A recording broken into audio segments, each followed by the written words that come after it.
Hey friends, today we're going to paint a shabby chic glass ornament from Hobby Lobby. I have already alcoholed this and cleaned it up really well, and that is why you're seeing some of the spots on it. Maybe it had a little reaction, but it doesn't matter because we're going to paint it anyway. Now I just used 70% rubbing alcohol from the Dollar Tree and got it all cleaned up. To get started, I mixed a little bit of Waverly chalk paint and ballet slipper and some fusion mineral paint in raw silk. I love to do that and create my own colors. Now, what I did here was I previously put on 2 coats of the mixture and dried well in between each coat. And I like to put the more expensive paint, the raw silk from Fusion Mineral Paint, I like to put the more expensive paints with some of the lesser expensive paints because it kind of ups the quality of your paint. So they're both acrylic and they both mix really nice together. And see how nice and smooth that's going on? Now, if I were to put this on with just the Waverly paint, it might be a little bit lumpy or bumpy or wouldn't mix as, wouldn't lay down as smoothly. So this is a real easy little trick to give you a higher quality paint for less money. As I said, we dry between coats, and this is the 3rd coat. We're going to dry it up really well and get started. Here are the brushes we'll be using. This is a round script liner, 10/0. This is a 1/2 inch angle brush, and here's a 1/4 inch angle brush.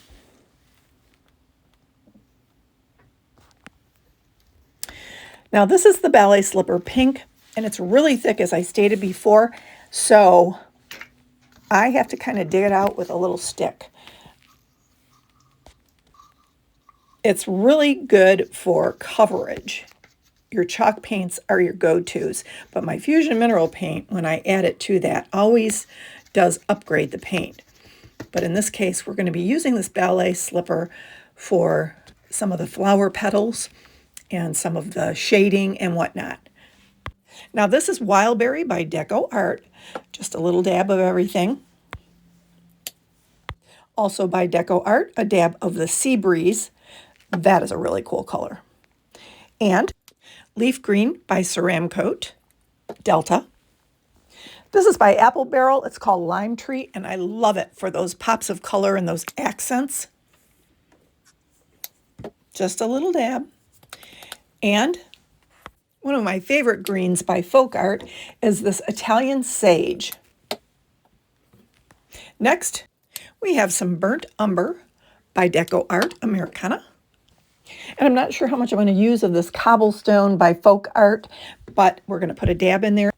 And one of my favorite golds is Folk Art Treasure Gold I get at Walmart. We're going to be using that as an accent color. And there's our palette. Now, you're not going to be seeing much of this base color. It's just going to show through as an accent in the flower petals.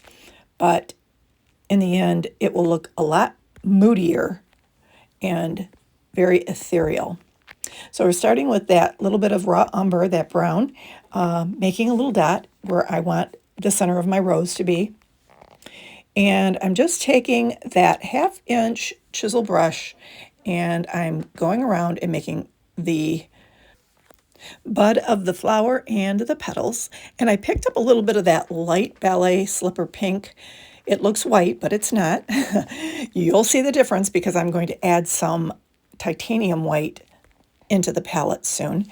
But adding that little bit gives the flower dimension and interest. And I'm just dabbing in some of the dark pink in the center because the center of a rose is always very dark or darker than the rest of the rose. And here I'm just squiggling some more petals in.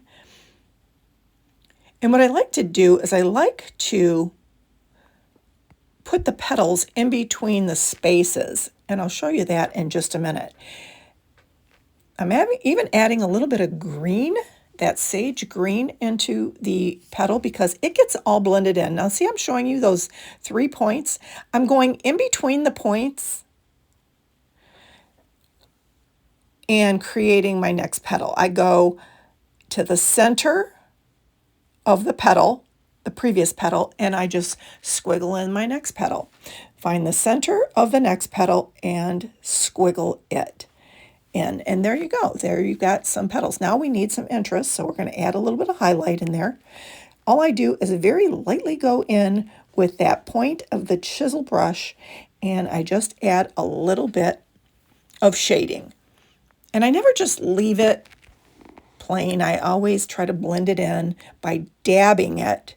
See what I'm doing? Or stroking it, restroking it, so that it blends and it doesn't. It's not just a streak left there. So that is basically how you make a rose. And of course, we're going to add much more from here. I never can leave things, just leave them alone and walk away. Okay, here I'm going to add a little bit of titanium white. Why titanium white? Because it's so nice and crisp and bright. And I'm going to take my little 1/4 inch chisel brush, and I'm just going to go in there and add some little skiffs of the white here and there. But you'll see I go back in and I kind of smooth them out a little bit. What that does is it creates the petals and interest, and it makes the flower look like it's 3D and deep and more realistic. Now this is not a realism flower. This is more of an abstract kind of art, but you get what I'm saying. It does give the flower interest and depth. That's what I'm trying to say. It gives it depth.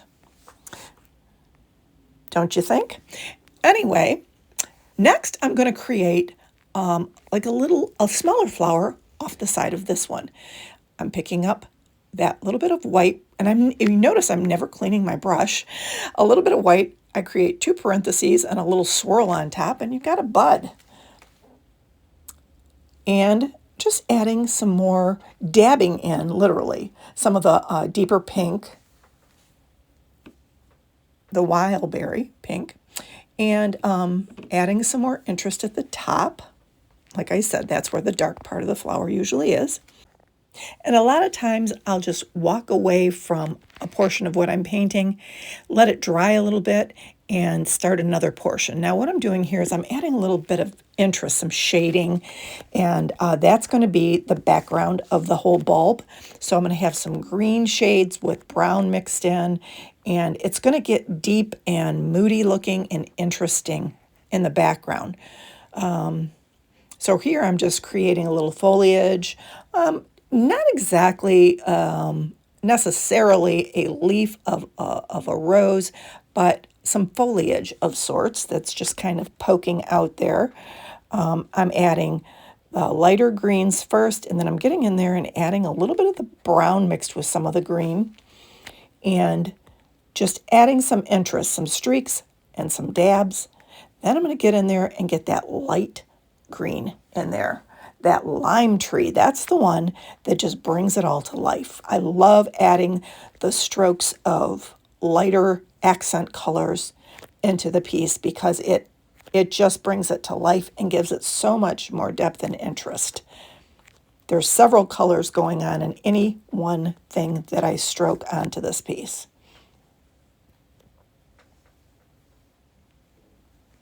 And you'll hear some of my technical terms, dabbing and blobbing. Yes, that's a technical term. But you can see how that started to look like just a little interesting piece of foliage that that's popping out of the side of that flower. Now I'm going back to the bud and adding a little petal on the side of it. It's a little lighter, started with the white base and added some of the pink streaks in there, thinking that's looking very bud-ish. And as you note, I'm constantly wiping my brush on the side of a paper towel just to keep my brush from getting too muddy. And once in a while, I'll dip it in some water and clean it up. So now we're going to dry this up a little bit so we can start to add some more of the accents.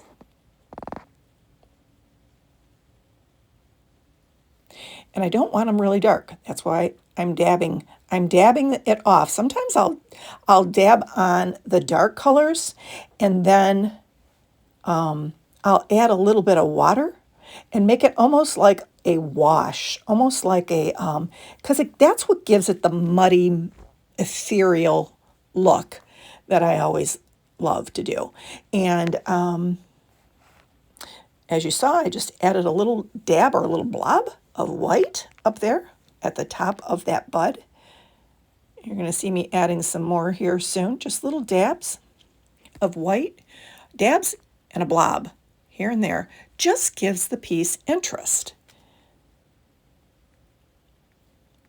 Okay, now we're going to get to the other side of the bud and dab on a little bit lighter colors into the darker colors. I love doing this because there's no right or wrong. It's just whatever your eye kind of tells you looks good. These are abstract foliage, so let your foliage do what you want your foliage to do. Be what you want it to be. You're the artist. Make it any color you want. Make it any tone you want. Make it as dark or as light as you want. But I think the key in making that ethereal, muddy looking, murky looking, moody looking background is to add some of those dark colors in around the edges of your petals and your leaves. Now I'm going back in with my 1/2 inch brush with the titanium white, and I'm dabbling in some of that into the rose because I want those petals to look separated, if you will. And so that's what I'm doing here. I'm creating the interest in the petals.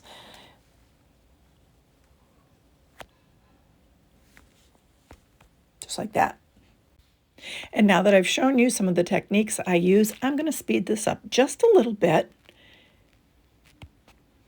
And we're just going to keep stroking some lighter colors in here and dabbing them on afterwards and giving the piece dimension, as I said, and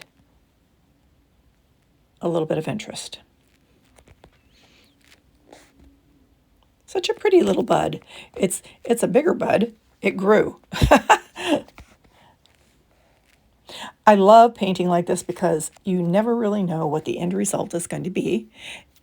You can have a kind of a picture in your mind, but it's up to you to make that picture come to life. And I love being able to show you what's inside this head of mine. So now I'm going to go and add just a dab of what is called cold black from Fusion Mineral Paint.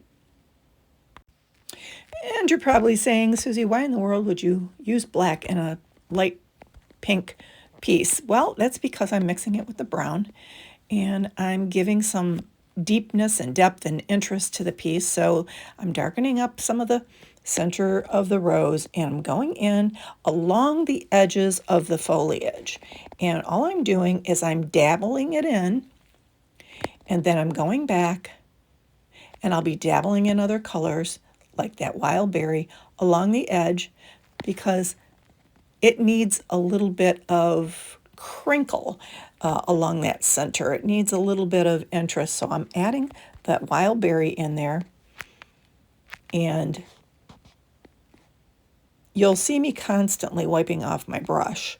I'm going in now with that really pretty lime tree that I told you. It just gives the piece a pop of brightness and color that just is second to none. I love that lime tree. It mixes so well with all the greens, and it just gives it a little bit of whimsy, does it not? I just love that. And that's my technique, that little dappling technique. I get in there, I might stroke it on, and then I always dapple over it. Now I'm adding just some little dabs and a blob, if you will, that's a technical term too, of the white. Just going ahead and embracing it. If it has a little green in it, I'm okay with that. It's a happy little mistake, as Bob Ross would say. I'm okay with that because those are the things that make your piece, an original, one of a kind that nobody else is going to have. It's done by you. And I think that's what makes these little treasures so special. Okay, now I'm going to go in on top of that lime green. I'm adding that dark, and I'm going to let it dry a little bit, dappling that on, and then I'm going to move on while that's drying, and I'm going to go and create another little rose, starting with the center like I did the last one with the brown. Actually, I'm using the brown and the black on this one. Creating the bud, just taking my 3/4 inch brush and swiping it in a U fashion right underneath that dark, picking up a little bit of the light so that it has some skiffs of white or a lighter color in there, and just blending it all the way around like that. Now I'm doing some of the petals. Isn't it fun how quickly one of these flowers can come together? And if you don't feel comfortable doing it on an orb or a glass bulb, sit down on a flat piece of paper and play with these. It's so much easier, number one, and that's how you learn. You start by doing it on a piece of acrylic paper or cardstock, or for heaven's sakes, you can even use a cardboard box. It's free, right? Just cover the box in a base coat color and have at it. Play with it until your heart's content. And I would recommend that you hold on to those pieces and keep them so that you can see how you progress over time. Your first one's not going to look right. You're going to take some time to do this. But if you really, really, really want to do something, you can. Just keep practicing. You'll get it. I encourage you to hold on to your pieces for that reason, so that you can look back and see how far you've come. And what you'll do is you'll play with it, and you'll come back and you'll watch some of the techniques. You'll pick something else up. You're not going to pick it all up all at once.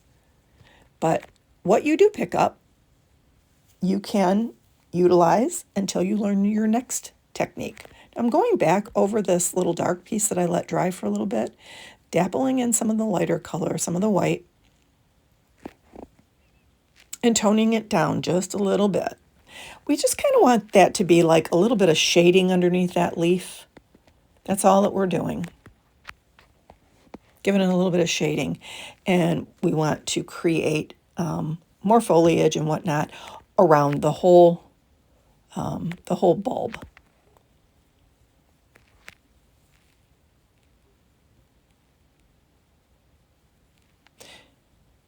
Okay. Now we've got about half or more of the bulb covered.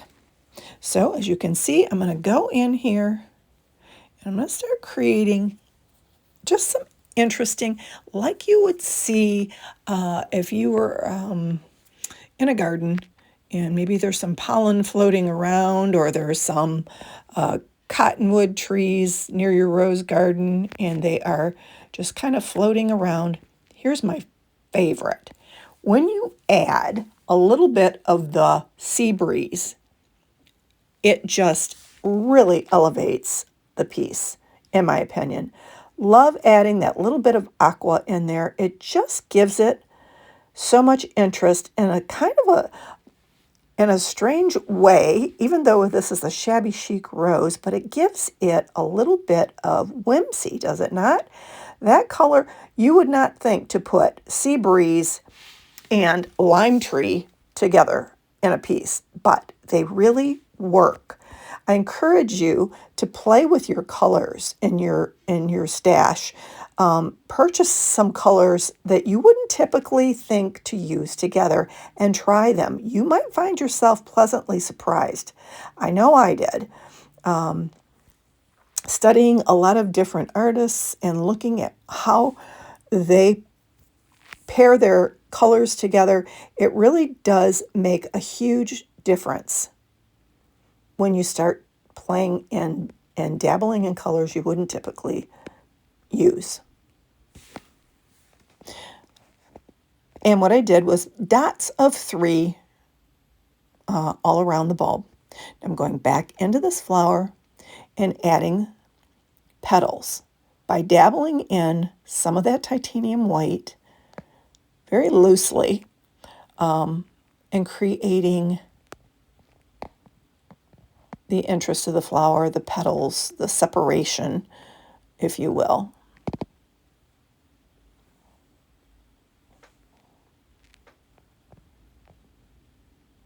And I blend, and I blend, and I blend. And then when I'm done blending, I blend some more. I think that's the key to this look, if you will. There's a certain look I go for when I do these pieces, that shabby chic kind of a look. I leave some open spaces, but I blend and blend and blend the heck out of it. And when I think I'm done blending, I go back and blend some more.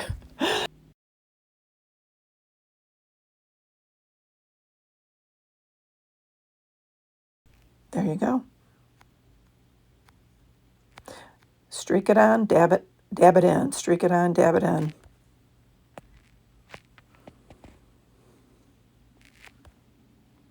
And turn it around and look at it from all angles and do what your eye tells you to do. It will tell you what it needs.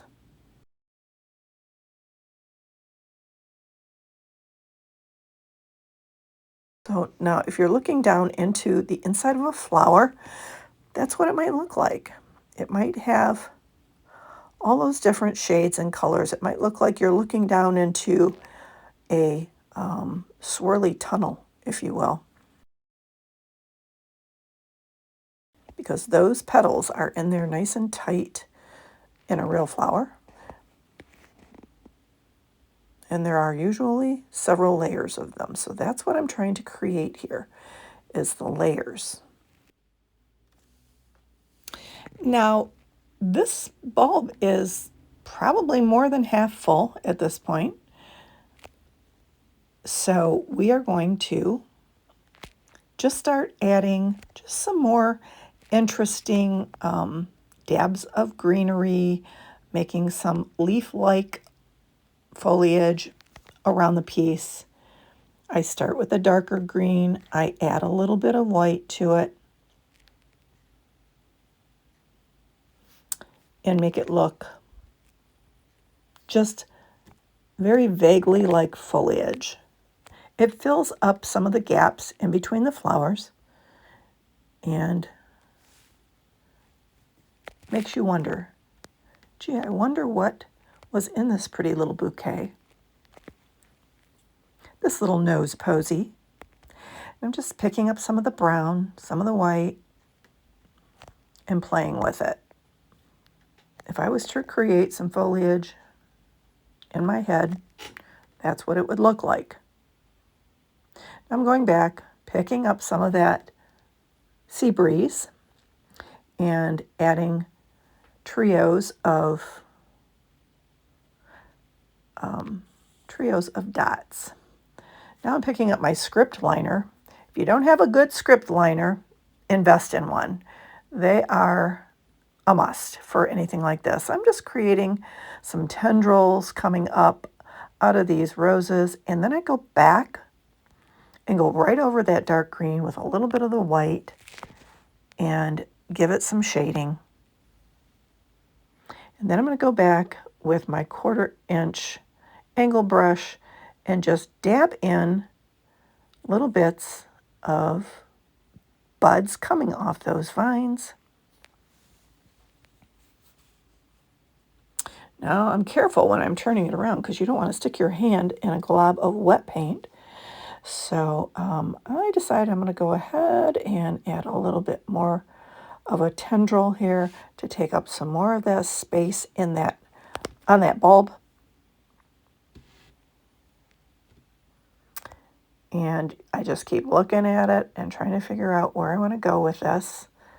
I've got my 1/2 inch angle brush picking up a very light, almost like a wash of the wild berry.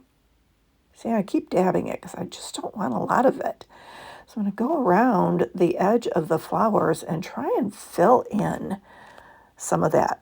When you put on a wash over that ballet slipper pink mixture that we did initially for the base, it gives it almost a coral look to the piece, makes your rose pop right off of the bulb and makes it interesting. And it's okay if you're doing this and you're creating that interest around your piece or around your rose. It's okay if you cover up a little bit of what those little blobs you've put on there. You can go back in and reapply them. It's pretty simple to do, and it just takes seconds, literally. So go ahead and play with that. All those spaces in between, and like I said in the beginning, that's not the color we're going to end up with. That's just our base color. It pops through the roses, and you see little bits and pieces of it. But here's the thing. If you like the color of the background, you don't have to do this part. You can leave it just the way it is. I just like the piece being really covered in paint and just all the different tones and values. I think it really makes the artwork a little bit more special. So as you can see, I am going over some of those little dabs that I put on there, but I can go right back in and put them back in. Not a problem. Now I'm just working with the residual that's on the brush, and I'm liking it better and better as I continue to blend it upward toward the top of the ball. And you can even, if you want, you can even add a little bit of water to your brush.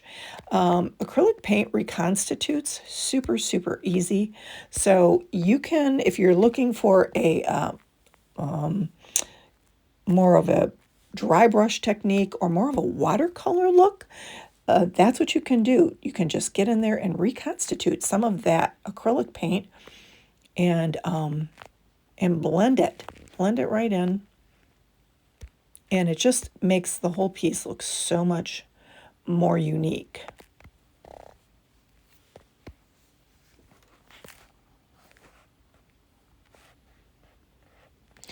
There you saw me add a little bit. You don't see the water, but the water's there. You can see the bulb gets a little bit shinier when I add the water. I'm just going in and adding some of that water because it kind of helps to blend everything. So you're not seeing a lot of different brush strokes and whatnot. You're just seeing the pretty color all blended in there, and it just makes it look so special.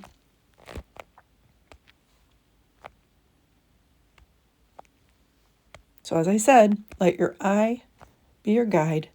It'll tell you what you should do. And if the piece already makes you go, oh, then stop. You don't have to do this part. You can just stop. But I just love doing this part. I just think it's so special.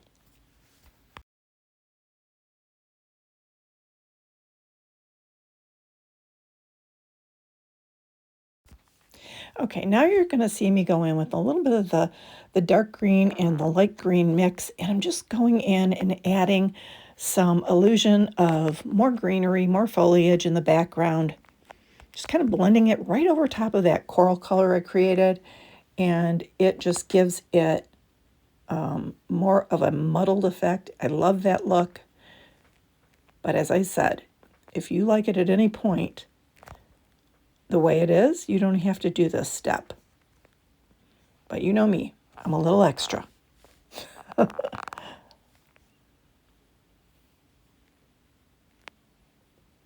And I'm just using a little bit of water to blend, blend, blend. Now we're getting pretty close to the end here.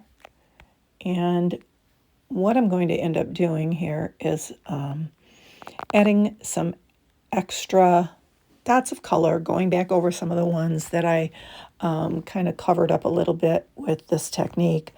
But I'm going to be adding some flat back rhinestone crystals. I use only the best quality crystal on my pieces. I really think that the crystals are the icing on the cake. However, I did things a little backwards on this one, and I highly recommend that once your paint is completely dry, like you're seeing here, there I go, putting in some of the dots, redotting, giving it that interest. And so I think what you should do is, at this point, dry it up really well. And then what I end up using is my Fusion Mineral Paint Tough Coat in the matte. But when you put it on with a brush, it gives it a little bit of a shine. So if you don't want shine, you can get yourself a matte sealer. But I do like a shiny bulb. So I go ahead with a brush and I put it on with the Fusion Mineral Paint in the Tough Coat. But what I did with this was I put the flat back crystals on first. And then I went back and had to, with a smaller brush, kind of work my way around. But I'll show you how you do that. If you make the mistake of doing what I did, I'll show you how you can get around that. So as I said, I went back in and I finished dotting all the little pieces, and I went back and accented them again. And I probably added a few more dots along the way. Like I say, you look at the piece and whatever your eye tells you to do, you do that. Now once your paint starts to dry a little bit, sometimes the paint can look a little flat. So what I do is I go in with some of the accent colors and I swipe in a color, and then I take with my my script liner brush, and then I take the smaller brush and I just kind of dab, dab, dab on top of it, and it just blends that color right in so that you're not seeing one big streak.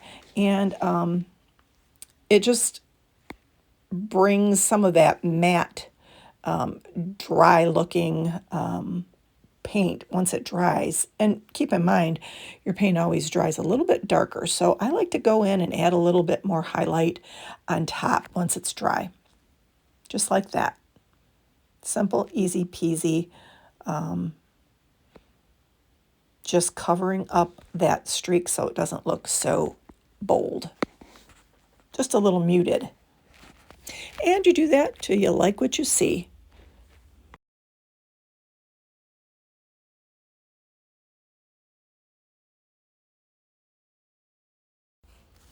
Here I'm just going to go back in with my script liner brush and add a tiny dot of white inside each of those little blue dots, and make it look like it's a little flower of sorts kind of budding in midair. Maybe a little bubble that might be floating about. Just like I say, giving it, the more interest you can give a piece like this, the better. More is definitely more in a piece like this. Okay. One of the last things I do is a little bit of shading underneath the petal of the rose. I just take a little bit of water and some of the dark brown, and as you can see, it makes kind of a bit of a watercolor underneath. It gives the rose a little bit of shading underneath, and I continue all the way around, just dabbling it and blending it downward into the piece. You don't want to see like that line of demarcation, you know, like when you're putting on your makeup, you don't want that on your neck and your face. So you just blend, you just continue to blend. Wherever you see a little bit where you'd like to add a little bit of shading to make that petal pop, just get in there and dab, dab, dab a little bit of the watercolor that you create with the paint and the water. And as you can see, I don't just leave it there. I make it go outward into the piece.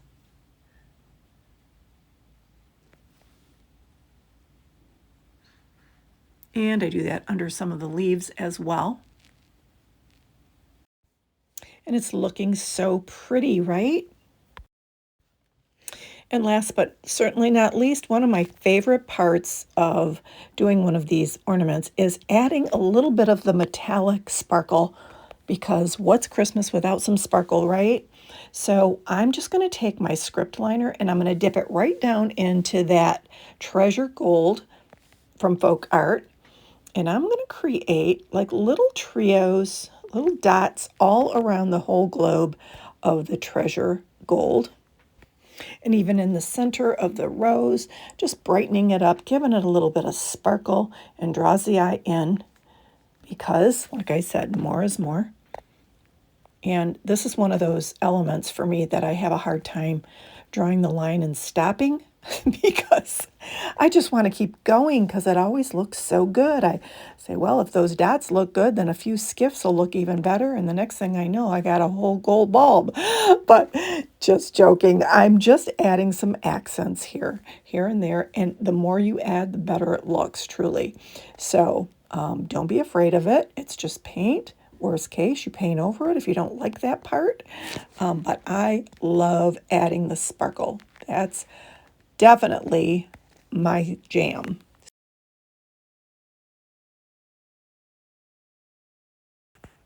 So a little sparkle here and a little sparkle there. See what I'm saying? It's quite addictive, but it's a good addiction, right? Okay, you want to talk about sparkle.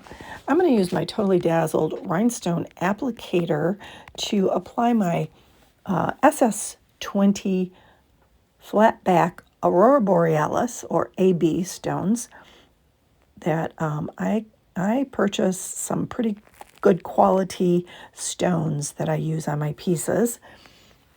And all you do is you take a little B7000 with that fine tip, and what I do is I do them in threes. That way I don't lose track of where I put that little bit of glue, because my biggest lie that I tell myself is I'll remember where that was. I don't. So I do 3 at a time. That way I'll remember there's just 3 here for me to look for. That's a little easier to do. So I do it in little triangles or trios of 3. And I know it's hard to see in this video, but in the end, I will show you a close-up, and you can see all the sparkle in all of its glory. And trust me, this part is like the icing on the cake. It makes a huge difference, or should I say the sprinkles on the cake. It just really elevates it to a high-end look. And here it is in all her glory. I think she's absolutely stunning. We're going to just dry it up a little bit just to make sure that B7000 sticks really well. I'm using a Posca paint pen here in white because one of the last things I do is I like to sign my pieces. If it's a small piece like this, I just put my initials on there. So right underneath this leaf, I want to add my initials. And we will dry that up and go on to sealing the piece. And as I said, it probably would be ideal for you to do that before you put on the crystals. Okay, so next I'm going to paint the actual little top, the holder of the ornament, with a little bit of liquid gold. I didn't show you that color in the beginning. It's a oil-based paint. I use a really cheap and inexpensive brush you get at the Dollar Tree to do this because I throw them away. Yes, you could clean them afterwards, but it's a bit of a hassle. So I just get these cheap little brushes at the Dollar Tree, and I go ahead and paint as many as I need to, and then I can throw that away. It does have a strong odor, so I would highly recommend that you do this in an open area or a well-ventilated area. So I'm just going to paint that, set it down to dry, and move on. Okay, so here is where I'm going to apply the Tough Coat by Fusion Mineral Paint. It is matte, but I'm telling you, if you put it on thickly with a brush, it gives a nice little sheen. Not a high gloss, but a sheen. It is a non-yellowing product. It is water-based, so you can clean it up with soap and water. And what I'm going to do is I'm going to use a smaller flat brush, and I'm going to go starting in thirds or quarters from the top. I'm going to take it down, and when I get to a gemstone, a flat back crystal, I'm going to go around it very gently, like you saw me do here. And I'm going to go around it like that and just take my time and make sure that I'm going in one direction. And the reason you don't want to hit those gemstones is because if you do, it will take that shine and sparkle and all the prisms away. And you worked really hard to get those on there, so you don't want to do that. So we're going to just take our time and go around it, and it'll take about 10 minutes, maybe 5, and put on some Christmas music and enjoy the process. Then pop on the top and thread it with some ribbon, and this is what you have, folks. Isn't this gorgeous? Look at all that shimmer and shine and sparkle. I love how these turn out. They're so pretty. Here it is in front of the door. I wanted you to see it sparkling in every which way. And I love the little hints of gold in it. I love, love, love the Aurora Borealis stones. I hope you enjoyed this tutorial. I hope that you will practice it. Give it a try on some flat paper first, and let me know if you try it. I would love to know if you're going to give it a try. Hey, if you like what I do on this page, make sure you're subscribing. Give it a thumbs up. I certainly would appreciate it. Thanks for taking time to hang out with me today in my craft room. I hope you've enjoyed this. I know I've enjoyed painting for you today. I pray you have a wonderful, merry, and blessed Christmas.